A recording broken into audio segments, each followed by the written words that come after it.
तो चलिए 11 नंबर का सवाल इससे पहले तो बता चुके हैं। तो 1 नंबर का सवाल में चलते हैं। 1 नंबर का सवाल जो है इसे पहले ही बता चुके हैं। कहता है सवाल में कहता है चतुर्भुज ए बी ई डी एक समांतर चतुर्भुज सिद्ध करना है। इसमें दो ही चीजें हमको सिद्ध करना है, चूंकि यहाँ देखना है ए बी और डी ई। यहाँ देखिए A B equal to D E है, तो क्या लिखेंगे A B equal to D E तथा ए बी समांतर डी ई दोनों है। ए बी इजकल टू, यदि सवाल भी दिया है A B equal to D और ए बी समांतर डी, तो यही पर से पता चलता कि ए बी ई डी एक समांतर चतुर्भुज। ये दो चीज होना चाहिए। कोई दो भुजा हम पहले बताए आपको, जैसे कि कोई दो भुजा आपस में बराबर और समांतर दोनों हो तो समांतर चतुर्भुज हो, किसी भी चतुर्भुज का। तो इसीलिए चतुर्भुज ए बी ई डी एक समांतर चतुर्भुज है।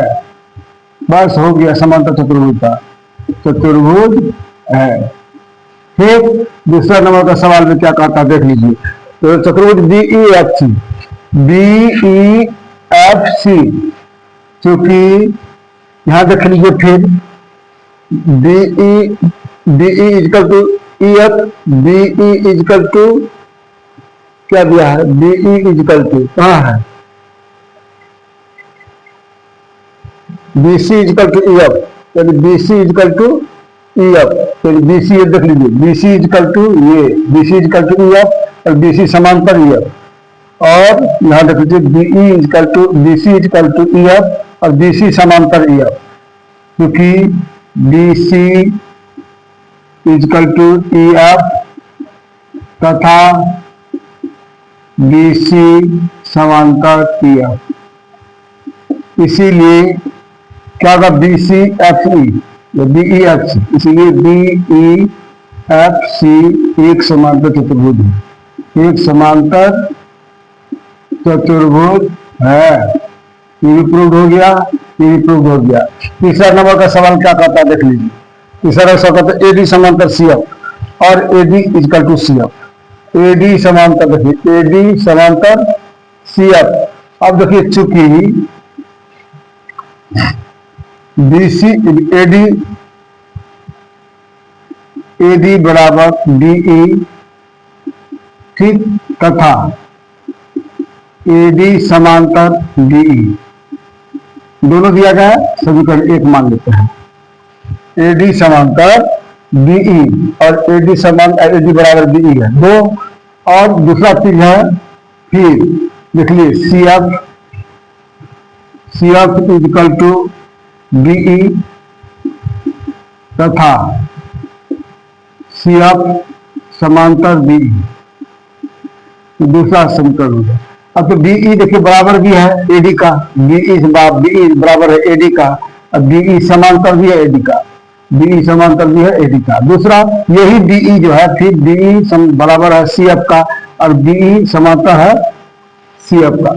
ठीक है, दोनों में सी एफ, जब इसका दोस्त ये हुआ और इसका दोस्त ये हुआ तो इसका भी दोनों में दोस्त होगा, यानी कि बराबर होगा। ठीक है, तो इसीलिए समीकरण 1 और 2 से, 1 एवं 2 से क्या होगा, तीसरा होगा एडी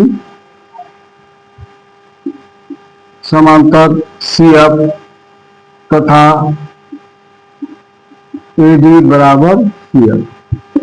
ये प्रूव हो गया। चलिए अब चला चौथा नंबर में। तो चतुर्भुज ए सी एफ डी एक समांतर चतुर्भुज है, क्योंकि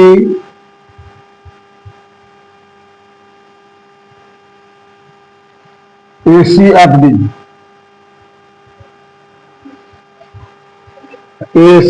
डी एक समांतर चतुर्भुज है। जब बताइए ए डी इजकल टू, क्योंकि A D equal to C F तथा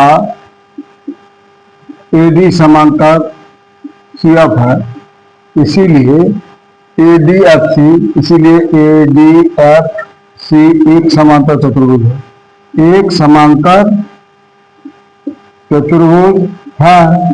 ठीक ना, जब ए डी इजकल टू क्या है, सी एफ है, एक समांतर ए डी एफ समांतर चतुर्भुज हुआ। 5वां नंबर में क्या दिया है, 5वां नंबर में A C is equal to D F. अब A C is equal to D F तो होगा ही होगा, क्योंकि A D F C, A D F C एक समांतर चतुर्भुज है। तो समांतर चतुर्भुज के इसीलिए क्या क्या बोल रहा है, AC equal to D F. क्या है, AC equal to D F. ये भी प्रूव हो गया। क्यों होगा? क्योंकि अगर ये दोनों कोई कोई चतुर्भुज अगर समांतर ऐसा है, ये दोनों बराबर बराबर भी है और समांतर भी है, इसका मतलब ये भी दोनों बराबर और समांतर अपने आप हो जाएगा। ठीक है, इसीलिए कहता है ये दो अगर समांतर चतुर्भुज, इसीलिए AC इक्वल टू DF और AC समांतर DF। चलिए छठा नंबर में क्या दिया गया है, ABC त्रिभुज समासम है DEF में। चलो तो त्रिभुज ABC एवं त्रिभुज DEF में, तो ये त्रिभुज ABC में AC इक्वल टू DF है। AC इक्वल टू DF क्यों है, इसका कारण रखना, चूंकि समांतर चतुर्भुज ADFC से। चलो अब चलते, ये बराबर हो गया। अब चलिए इस त्रिभुज में BC equal to EF,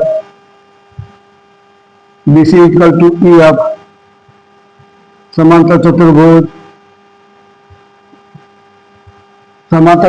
AEFC से। अब चलते हैं AD equal to DE, AD equal to DE समांतर चतुर्भुज ABED से। तो क्या हुआ, SSS, क्या हुआ, SSS। इसीलिए SSS अभिगृहित से त्रिभुज ABC सर्वांग सम त्रिभुज DEF, ये प्रूव हो गया। ठीक है,